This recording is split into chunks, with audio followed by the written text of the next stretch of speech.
Numbers 27, I love that Joshua is officially chosen as the leader of Israel after Moses passes, and they are to climb on the mountain. And the Lord replied, "Take Joshua son of Nun, who has the Spirit in him, and lay your hands on him." So he already had the Spirit of the Lord in him. He's telling Moses to lay his hands upon him and transfer some of your authority to him so that the whole community of Israel will obey him.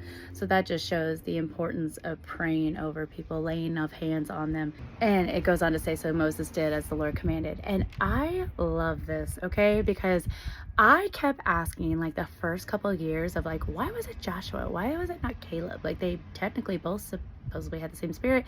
They both agreed that they should go into the promised land. They both, like, what was the difference between Joshua and Caleb? Take a look. Inside the tent of meeting, the Lord would speak to Moses face to face as one speaks to a friend. Afterward, Moses would return to the camp, but the young man who assisted him, Joshua, son of Nun, would remain behind in the tent of meeting. Look at that. Everyone loves to quote 33:11 for the part where Moses speaks to the Lord as a friend, and that's not to be dishonored. That is not to be undermined of not importance. That is so important. But one year, the Lord let that little nugget stick out to me so strong that Joshua, son of Nun, would remain behind in the tent of meeting. And I was like, oh, of course he had to lead after that. You cannot possibly dwell with the Lord constantly. He stayed behind as Moses went out to lead the people.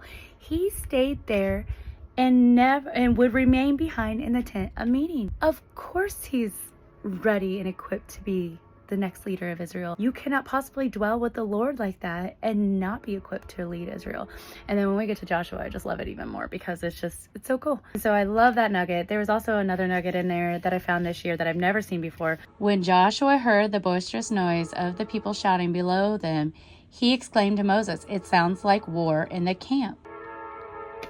I've never caught that before. That was the first time this year that I caught that.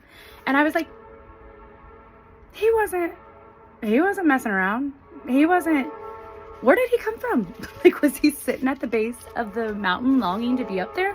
Was he, like, he clearly didn't even know what was going on. So he was not partaking in the ridiculousness going on with the golden calf. I've never noticed that before. So I thought that was really cool this year. And so there was another nugget of, like, why Joshua was so equipped to go and be the next leader of Israel. Like, it's just cool.